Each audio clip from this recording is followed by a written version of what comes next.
Welcome guys, today we're gonna go for how to actually write a female villain from who else than the legend Toon himself. Actually does pretty good stuff. Always would recommend him. So let's start. Writing a female villain is a balancing act. It's always a balancing act. No matter which villain you write, it's irrelevant. It's always a balancing act. There is no specialty there. And as many of you pointed out in our last video, it's one that's easy to get wrong. So today we're diving into how to actually get it right. Take Isma, pure chaos, razor-sharp style, and the kind of villainous confidence that makes her hilarious one second and genuinely terrifying the next. Yep, is a good freaking villain for the story that she's in. I'm gonna be honest, pretty funny at that. This was a really good one to write. She's hiding something. When I give the word, we search the house. But she's not the only one. There are 3 other female villains who were written with such clarity, intensity, and purpose that they've become icons in their own right. So what exactly makes a female villain perfectly written, and why do so many others fall flat? The flat thing or falling flat thing is simple. We just have a generation of writers that are, well, quite frank, acolytes shit. Literally, if I could, I would replace every single one of them with a freaking zombie. And the zombie would do a way better job of writing. It's just the politically minded poison. Entrance. Entrance is key, bro. Hell yeah. Remember how Ursula first appeared in The Little Mermaid? Hurry home, princess. We wouldn't want to miss old Daddy's celebration. It's a quiet, sinister entrance with no charisma yet. She doesn't even reveal her face. Yep. But that voice, low, velvety, and theatrical, it sets the tone perfectly. She's lurking, watching, planning. Just like a siren, she doesn't chase her prey. She waits, she lures with her voice, with her beauty, and then boom, you're trapped. Yep. I know you're probably thinking, but Ursula is a Cicalia, aka half human, half octopus, and not a siren. We get that. However, we're using siren here metaphorically. That is seductive and dangerous. And Ursula definitely. Ursula fits that. Not in the same way as we would see it maybe as a human being. But she definitively is more of the candidate for a, let's just say, spellcaster or a witch that actually promises things just to get what she wants. So there is this seduction thing, like with mermaids. So you can compare them pretty easily, in my opinion. Fits that bill. Anyway, Ursula's first appearance is packed with so many details that make her a great villainess. We had fantastical feasts when I lived in the palace. Picking the trembling shrimp and eating it whole tells the audience this woman is a predator. This woman is evil because even her food is scared of her. Soon, she lets us in on her motivation. Banished and exiled and practically starving. Then, she reveals herself fully. Well, I'll give up. Okay, let's be honest here. The starving part is a lie. She's not starving.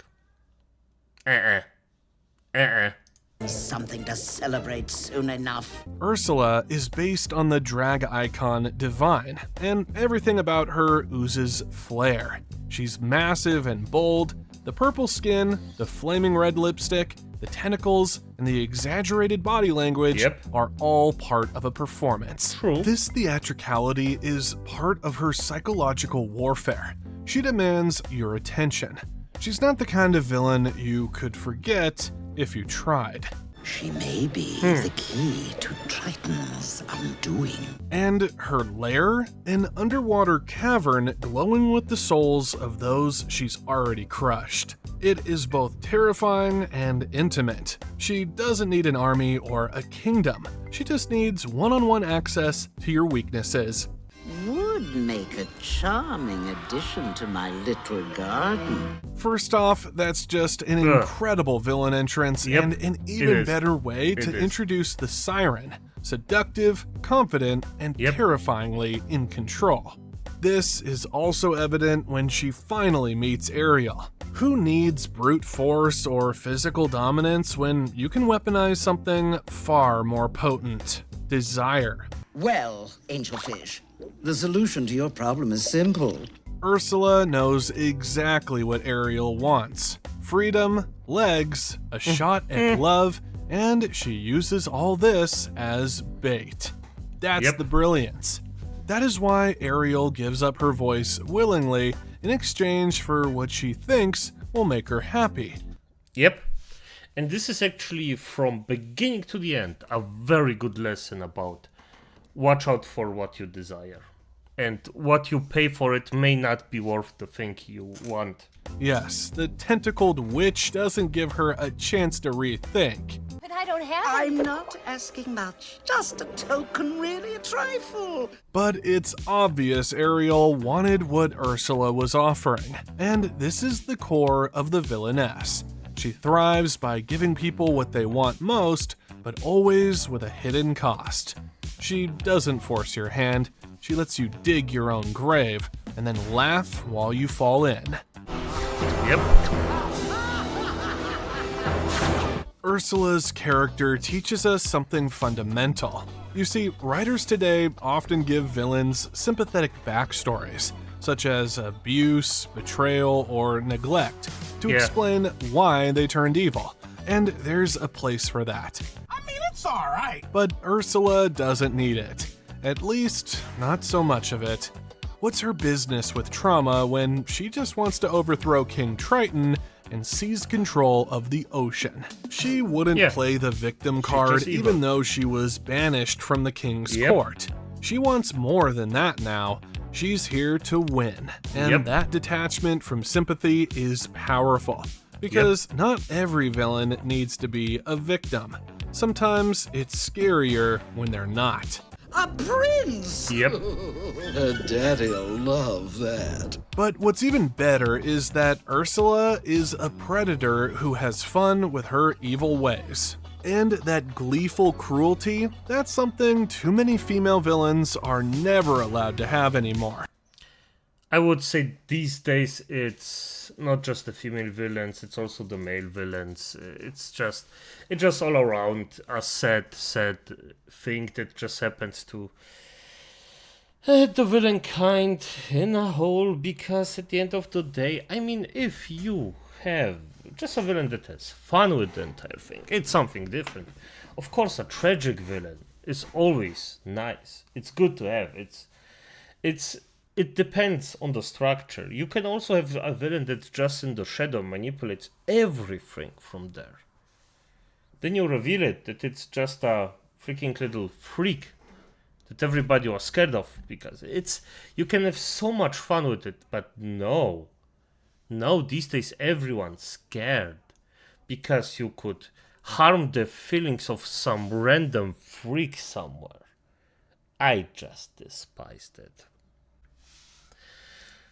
Somewhere along the way, writers got scared to let their female antagonists actually enjoy being evil. Instead, we get villains who are just bitter, misunderstood trauma victims. Or career women who dared to have ambition and no children, as if those alone were crimes. Basically, female villains have lost their spark these days, and this has also affected female heroes, such as Captain Marvel, who was written without depth.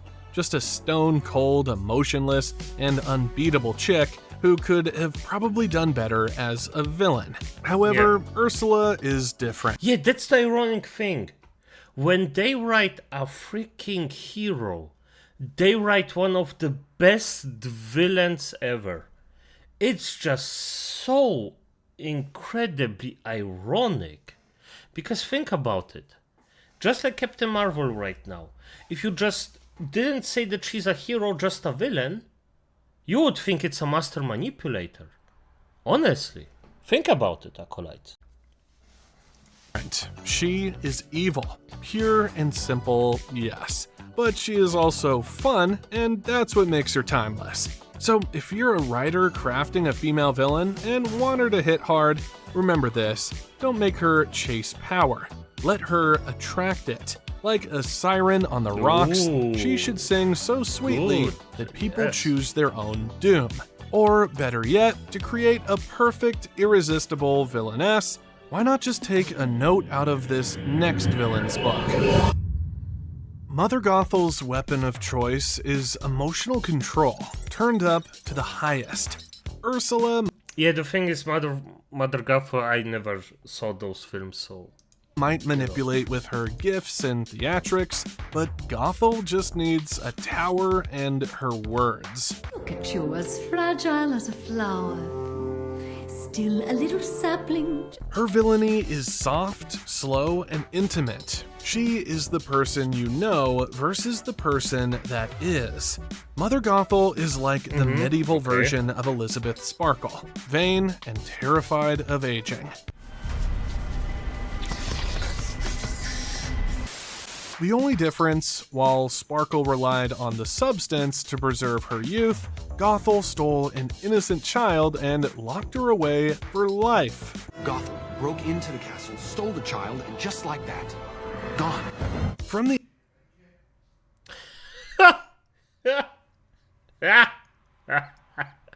I understand the parents. They wanted a good night's sleep, for once.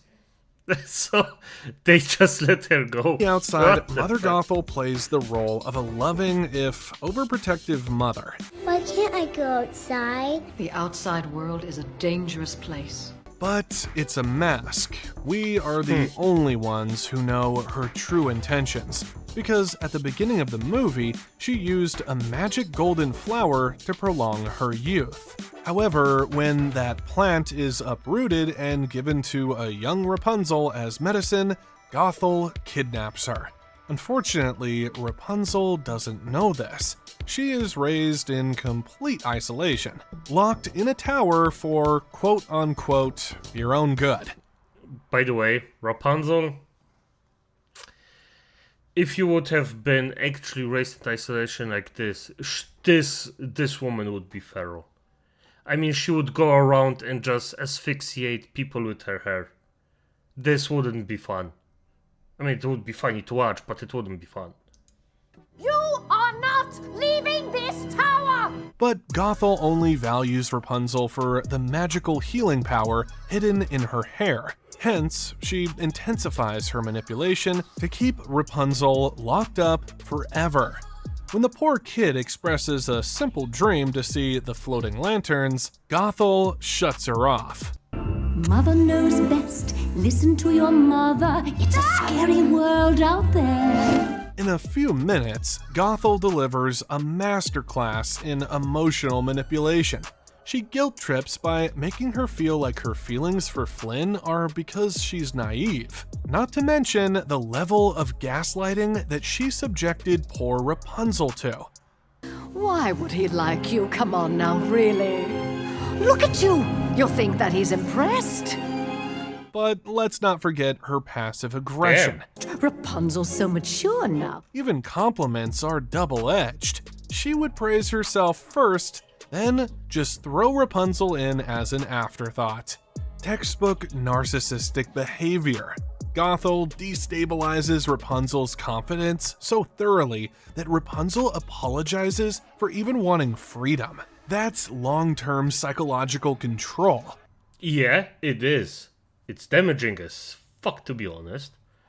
But damn, that's fucked. And it's effective. I mean, for F's sake, she's getting what she wanted, so damn. Maybe I should watch this movie. This sounds actually quite nicely done. She's built an emotional prison, and the kid doesn't even know she's in it. But here's where the writing gets brilliant. Gothel's manipulation is invisible. There are no whips, no cages, no soldiers, just a tower and a smile. But it's enough, because what Gothel has done is far more sinister. She's made herself the only source of information, love, and approval in Rapunzel's life. That's how abusers operate. They make you dependent. So dependent that even when Rapunzel finally does leave, Gothel doesn't panic, she doesn't go full villain. She ups the manipulation. She tries to drive a wedge between her and Flynn Rider, first by lying. This is why he's here. Don't let him deceive you. Then by staging a betrayal. My precious girl. You see, where most modern villains would be given a tragic backstory or a big redemption arc, Gothel is refreshingly evil in a way that mirrors real life. That's what makes her dangerous, because she's the kind of villain we actually know. A toxic parent, a gaslighting partner, a manipulative guardian who turns love into control. And she never once loses her cool. That's the scariest part. Her voice stays soft. Her tone stays sweet. Her rage is measured and cold. Worse, people like this never admit to defeat, and Gothel never did. I was actually waiting for exactly these words, because yes, this is actually a personality trait that more often than not gets ignored, but could be incredibly nice in a villain. And maybe there is a certain reflection going on here. Especially with the part of never surrounding, because you're too stubborn. Then you go in and for some reason get harmed for 2 months. A very deep cut. It happens. Even when her lies were discovered, she resorted to violence.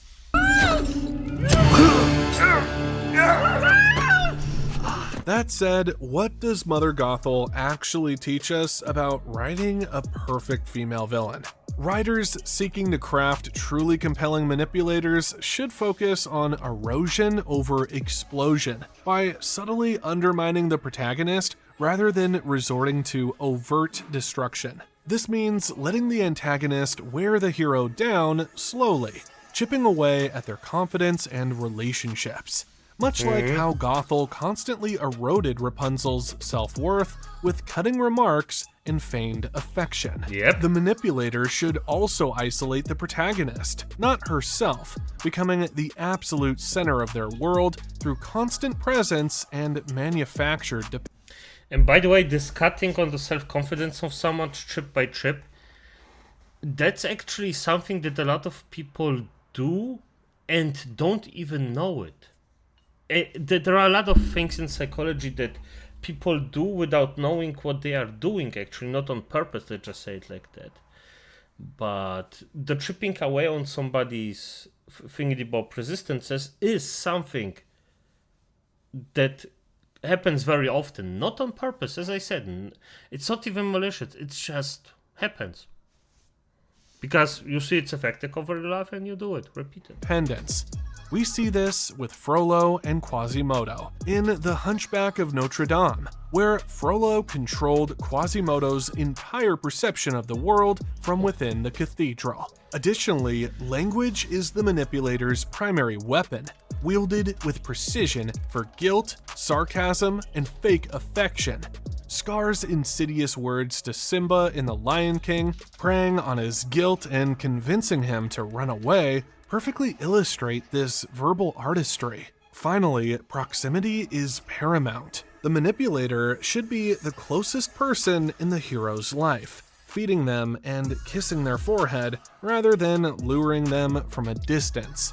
Hence, Gothel's constant, intimate presence in Rapunzel's life makes her manipulations so deeply effective. Conversely, some animated movies miss the mark on this nuanced approach, often leaning into more overt villainy. Maleficent from Sleeping Beauty, while iconic, primarily uses direct curses and grand magical displays, focusing on external control rather than internal psychological torment. Cruella de Vil. Hey, and let's be fair, it also works. It always depends on the context of the entire thing. I would say it wouldn't work in Rapunzel, but like he said, that works there. She can do it, and it works beautifully. Especially because, you know, there is an entire castle of freaking people, and if you can just manipulate them or make them fear with one effing spell, of course you're gonna do it. Which self-respecting warlock, which necromancer wouldn't? You just do it. From 101 Dalmatians embodies an overt, almost comical monstrousness driven by obsession, with no real attempt to subtly erode her victims' spirits or relationships. These villains are memorable, but their methods, while entertaining, lack the insidious, deeply psychological warfare that defines a truly masterful manipulator. However, that doesn't mean you can only write a villainess by using desire or emotional manipulation to establish her character. You can use something even more powerful.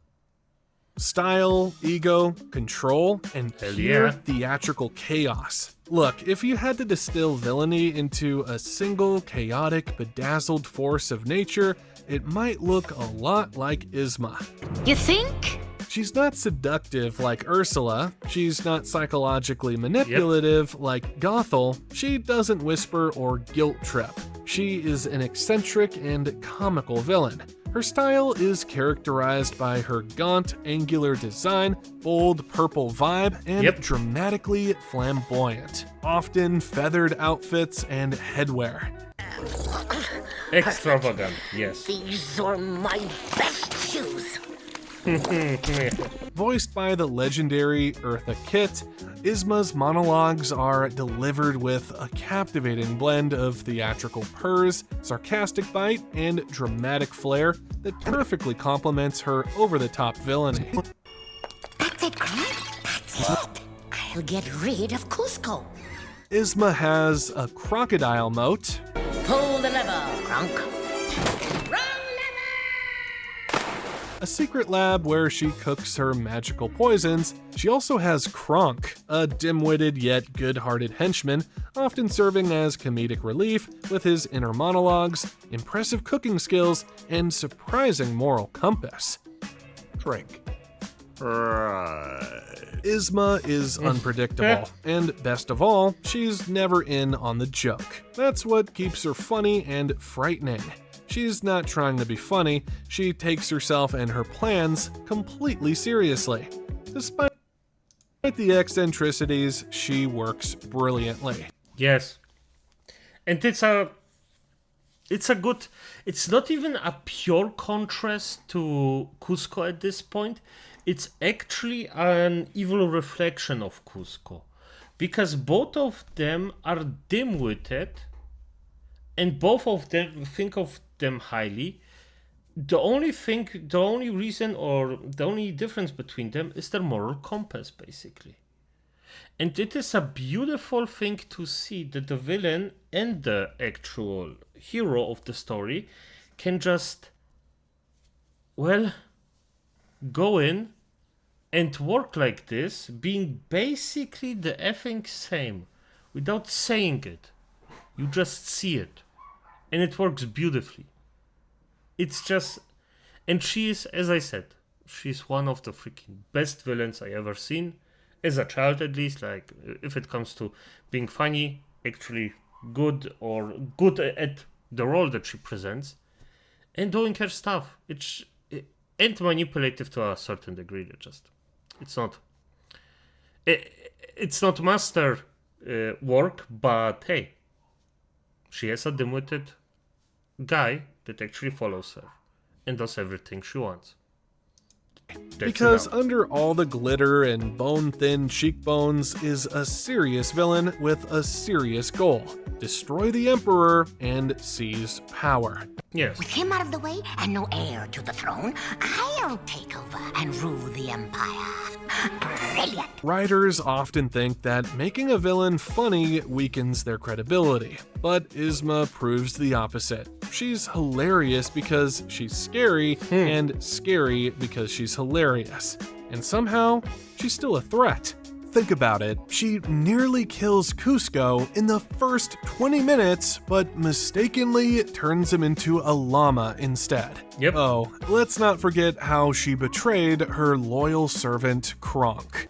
It's like I'm talking to a monkey. Whoa now. A really, really big, stupid monkey named Crap. Her over-the-top personality and dramatic flair make her failures amusing, yet her relentless ambition keeps her a genuine threat, building a unique tension where the audience laughs at her antics while still acknowledging her malevolent intent. In contrast, take a character like She.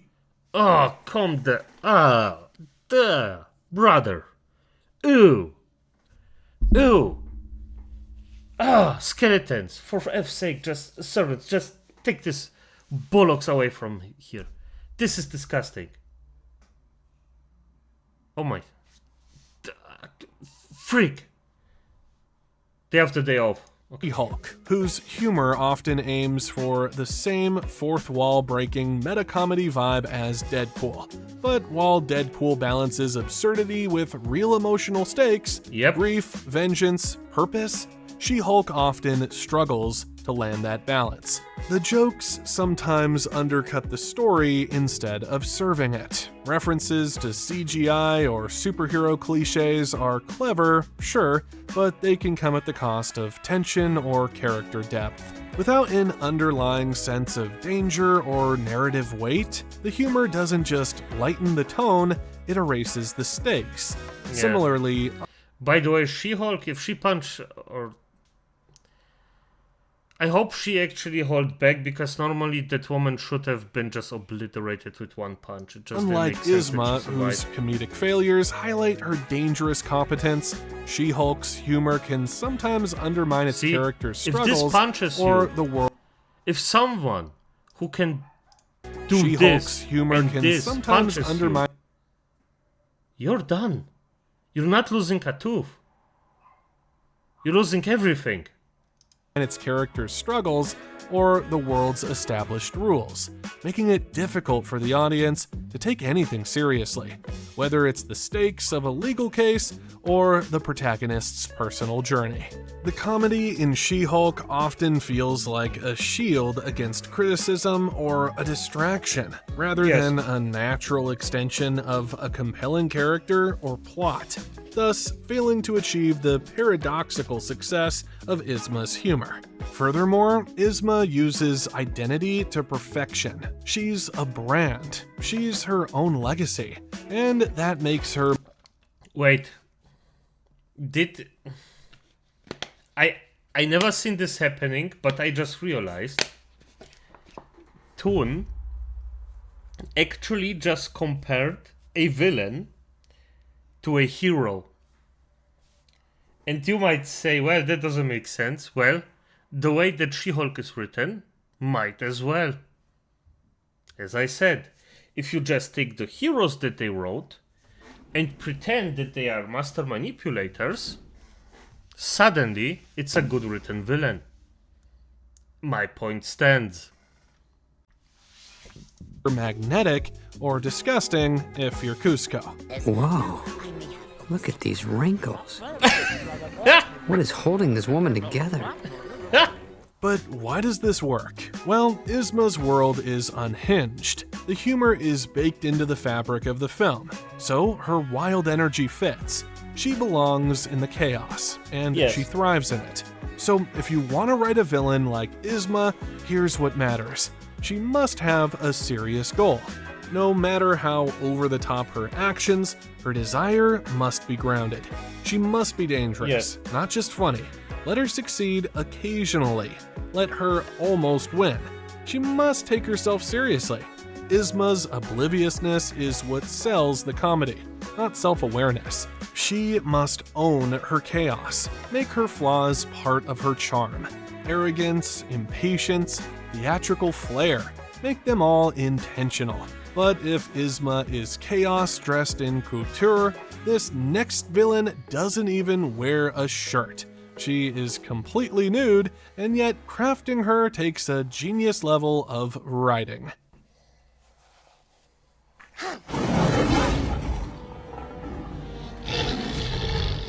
Oh yeah, Zira is the perfect embodiment of wrath, especially because she's focused, calculated, and patient. Her villainy is about ideology, a belief so strong that she raises a child for one purpose: to finish a war that should have died with Scar. Scar, in Zira's mind, wasn't a tyrant, he was a martyr, and so she trains her son Kovu to be Scar's second coming, her chosen one, her living weapon. The plan is in motion. Go! Zira never tries to hide her intentions. From her first scene, she's preaching, indoctrinating. Scar may be gone, but his memory is weaponized, and Zira becomes the vessel of his fury. Her lair is littered with echoes of the past: desolate land, sharp rocks, outcast lions. It's all symbolic. This is Scar's legacy, crumbling, and she's hell-bent on restoring it.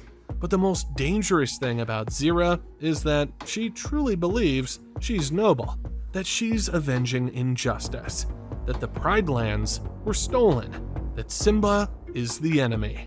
I've been exiled, persecuted, left alone with no defense. She's not evil in her own eyes, she's righteous, and righteous villains are the hardest to stop. Anyway, perhaps... Yep. If you think you're good and you're doing this stuff, it doesn't matter.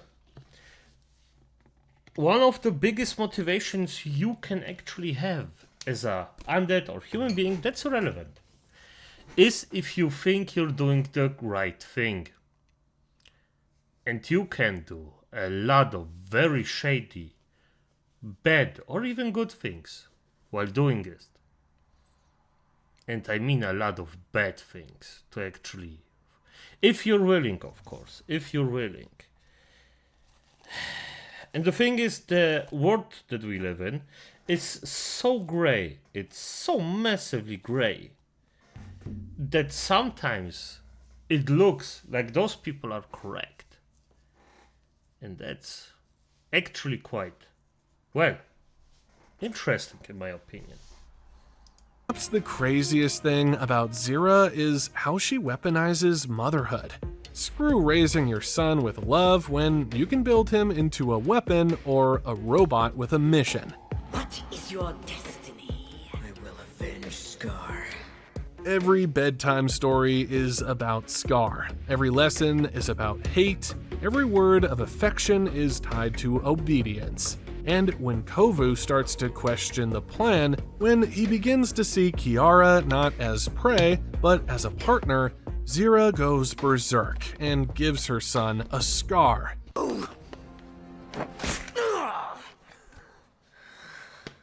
She twists the dagger of guilt, because for Zira, love is conditional, loyalty is everything, and anything less than total devotion is betrayal. Her final moments reflect that. Even when she's offered a chance to let go, to accept peace, she refuses. Let it go, Zira. It's time to put the past behind us. I'll never let it go. She chooses death over compromise. Slightly insane. Slightly insane, yes. But that's some freaking conviction there. I mean, if you don't respect the person and respect their conviction, you can use that, but for F's sake, it's just insanity in its purest form, and I love it. It's so good in my opinion. If you have a villain that does this, it's Give me your paw.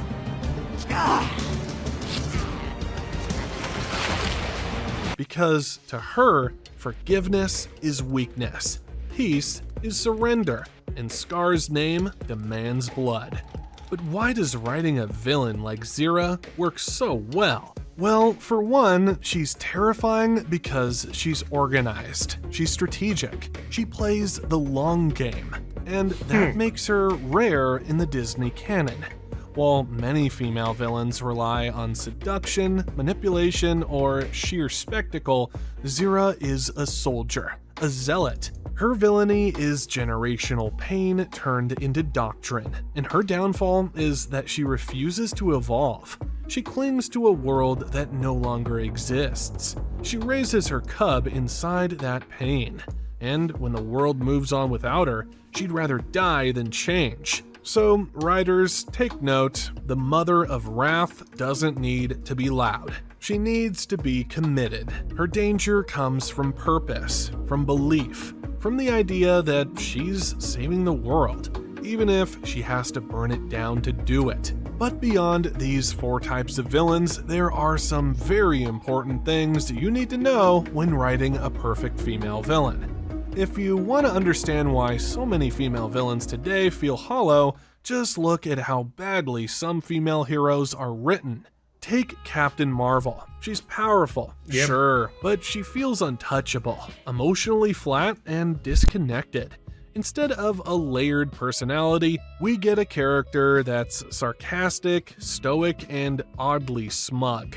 There's no real vulnerability, no moral complexity, and when that same writing style is applied to female villains, it gets worse. You end up with antagonists who are cold for no reason, angry with no depth, and evil because the plot demands it, not because it reflects who they are. Or look at Lady Galadriel in The Rings of Power. She's framed as strong and driven, but her intensity often reads as self-righteous and impulsive. We're told she's wise and powerful, but her actions don't show it. She's never allowed to be wrong, and that makes her dull. Now, imagine turning that writing approach into a villain. You get someone who's loud, angry, and always right, but without the nuance or control that makes a villain feel dangerous. Then there's live-action Mulan. Tony, you're breaking my heart by just spitting this. I mean, he's correct. He's 100% correct. But for F's sake, it's just... After having like good villains, finally freaking good villains on your side, and then continuing this... Stripped of vulnerability, given superpowers from the start, and turned into a flawless warrior with 0 internal conflict. He's correct. Her struggles are external only. He's correct. And that's exactly how too many female villains are written now. One-dimensional forces with no emotional anchor. They're either too perfect or too shallow to be interesting. The irony? All 3 of these characters could have made incredible villains. Captain Marvel as a cosmic enforcer. Yes, that's what I said the entire time, didn't I? Damn. Okay, the guy knows his stuff. F it. When he says the same thing as me, of course I'm correct. Accolades there is, yeah. Because I am, but, you know, if he repeats it, exactly. Galadriel as a corrupted queen, and Mulan as a cold, tactical conqueror. But instead of exploring that darkness, modern storytelling keeps sanding down the edges, afraid to let female characters be too much. And that's how we lose what makes villains unforgettable. Look, the perfect female villain doesn't need your sympathy. She doesn't need a backstory soaked in tragedy or a redemption arc that softens the blow. What she needs is intent. Not all great villains are tragic, but every great villain is clear. Clear in their goals, clear in their power, clear in the threat they pose. We remember Ursula because she gave Ariel exactly what she wanted, with a smile and a catch. We remember Gothel because she wrapped control in lullabies. Isma because she nearly killed an emperor with nothing but a lab coat, a plan, and a god complex. And Zira because she raised a child into a weapon. These villains weren't soft. They weren't sanitized. they weren't afraid to be too much. So if you're writing a female villain, here are the 4 rules that matter. Give her power and let her know how to use it. Let her manipulate, not just fight. Don't water down her extremes. Embrace them. And most importantly, don't redeem her just because she's a woman. Let her be dark, let her be cruel, let her win until she doesn't, because sometimes the most unforgettable villains walk in the shadows, wearing lipstick, smiling widely, and burn your world down without blinking. Damn, he's so on point. On effing point. Nevertheless, if you want to write a perfect male villain that is unforgettable, then you should watch this video about the one villain that people do not give enough credit, but is probably the best when it comes to twist villains. Damn. On point, as always. Toon, freaking legend. Freaking legend. I just have to agree with him. 100% of the time. Well, not 100% of the time. You know how I mean it. He's on point. This is Acolytes. Good night.